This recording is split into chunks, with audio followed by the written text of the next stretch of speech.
Meus amigos, ontem fiquei surpreso ao saber que em Santa Maria existem, parece, 7 universidades.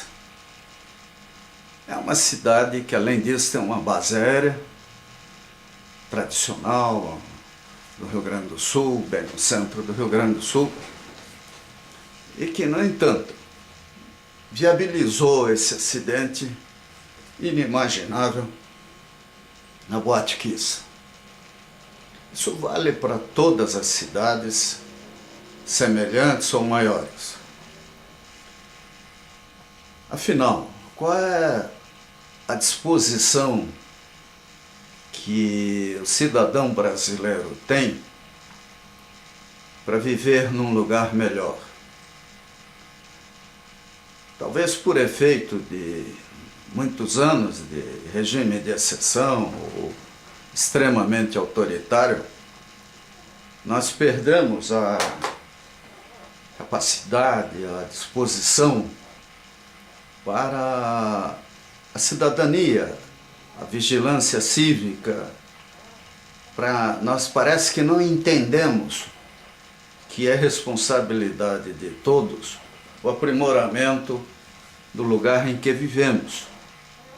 Câmara de Vereadores é uma meia dúzia de pessoas, uma dúzia, que nem sempre tem formação técnica e muito menos disposição para corrigir de forma permanente coisas que estão erradas.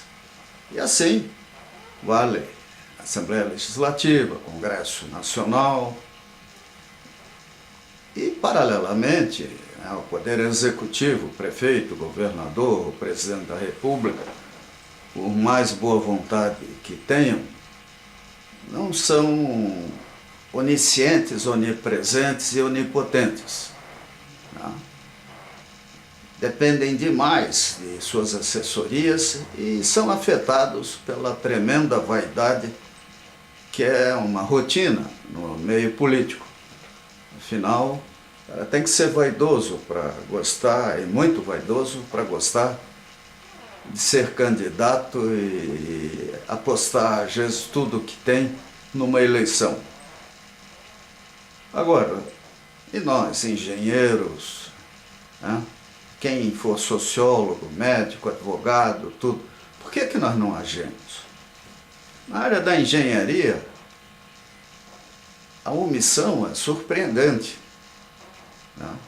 Parece que janeiro e fevereiro o Brasil não tem engenheiros. Até agora eu não vi nenhum manifesto de CREA, institutos de engenharia, de entidades, de profissionais, no mínimo apontando detalhes que deveriam ser investigados. Isso é terrível, né?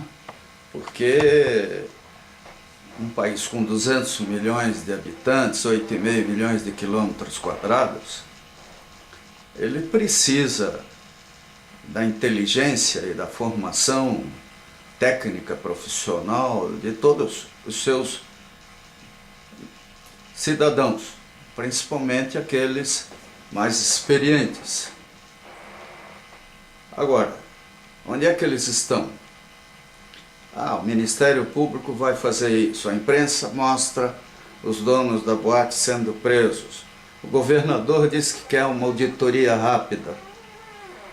Tudo isso é muito bonitinho, mas não entra no âmago da questão.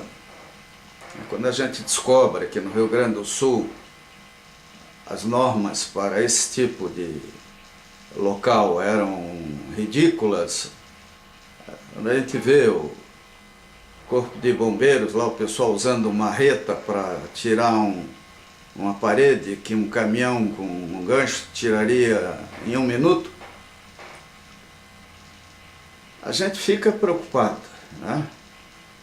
E até olhando a falta de treinamento, né, de uma brigada anti-incêndio, o extintor que não funcionou, o teto inflamável, numa cidade que tem 7 universidades. E essa boate não é nova, ela não foi inaugurada agora, né?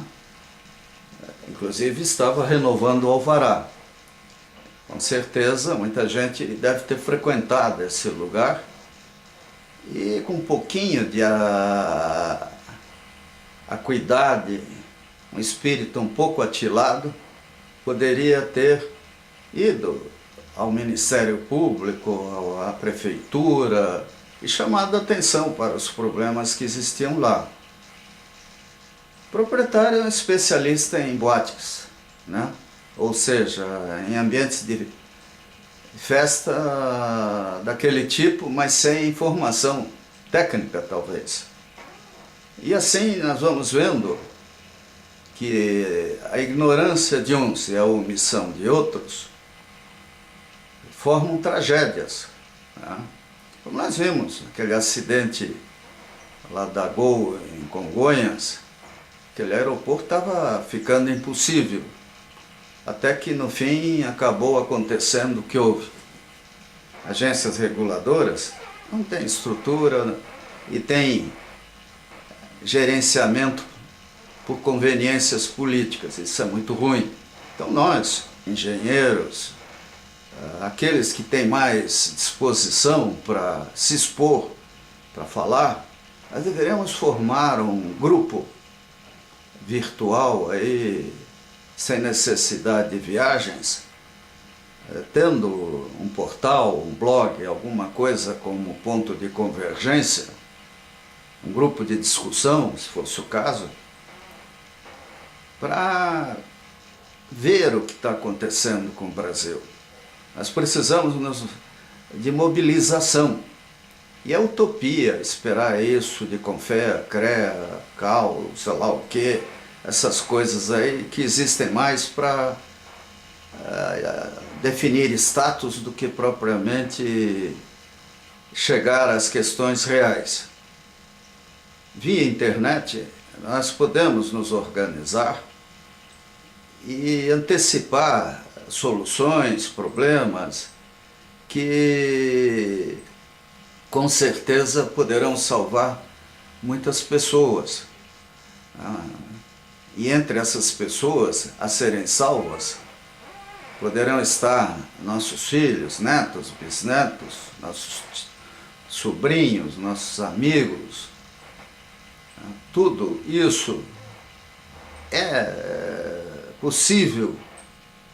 Nós temos situações no Brasil inacreditáveis, como o atraso da duplicação da Regis Bittencourt, né? Milhares de pessoas perderam a vida já até hoje, desde o momento em que nossas autoridades se convenceram que ela deveria ser duplicada. Não temos ferrovias, navegação de cabotagem não existe praticamente entre os portos brasileiros. Temos poucos aeroportos internacionais concentrados no eixo Rio-São Paulo, obrigando todo mundo a fazer viagens inúteis. E assim vai indo, né? O sistema de saúde precário, educacional tratado em última prioridade. Aliás, no ano passado, nesses últimos 2 anos, aí eu vi coisas absurdas nas escolas aqui do Paraná. Eu imagino o que deve acontecer pelo resto do Brasil. E os nossos alertas não foram sem sentido.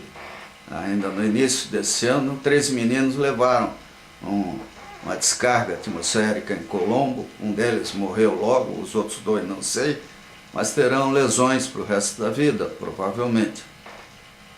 Então a questão da segurança, primeiros socorros, de como viver numa sociedade violentíssima como é a nossa, ela tem que mudar.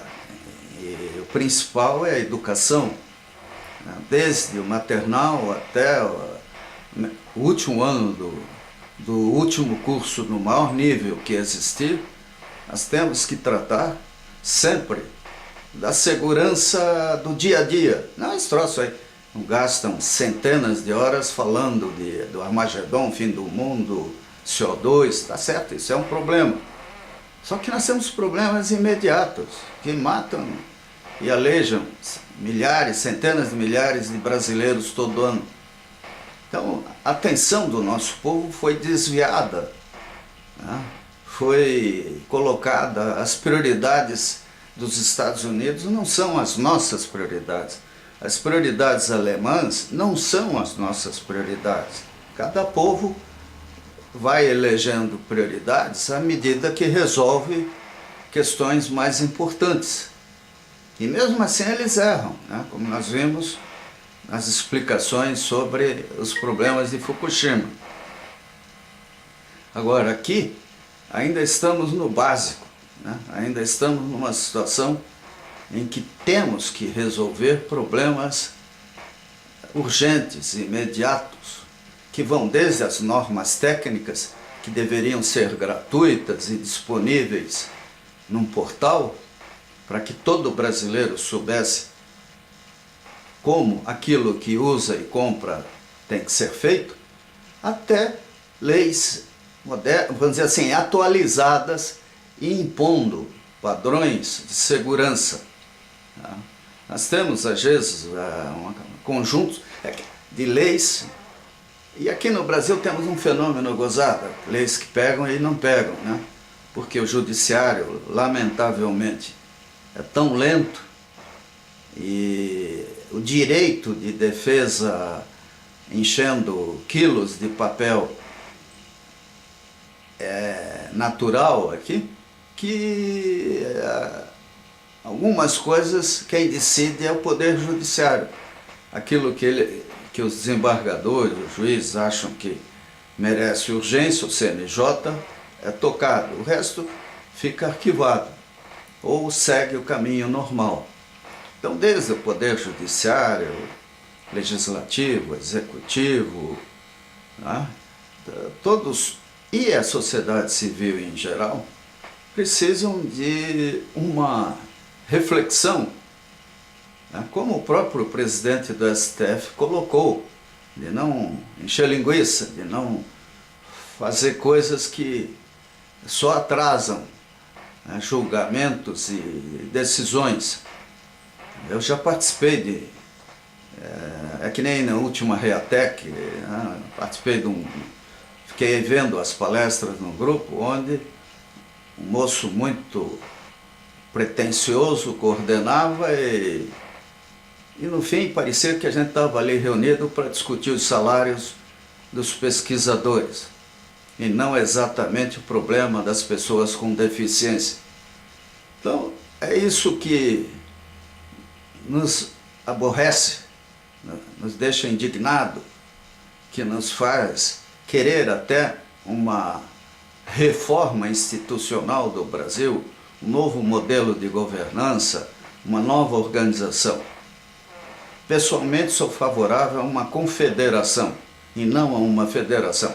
Brasília devia ser um poder central, deveria cuidar das Forças Armadas, último estágio da justiça na área constitucional, relações internacionais, defesa de fronteiras, epidemias, o mínimo de coisas possíveis. E os estados, municípios, onde o problema de fato é grande, teriam que ter a maior parte da receita fiscal e maior autonomia, para evitar a multiplicação de políticos e outras coisas. O ideal seria dividir o Brasil em 5 ou 6 regiões, e aí sim, um senadinho nessas regiões, uma forma de representação moderna, porque hoje em dia a democracia direta é possível e infinitamente mais eficaz do que a representativa.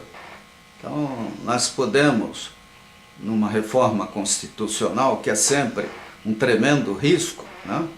Mas se feita por pessoas de fato bem preparadas, ela será algo eficaz, talvez necessário.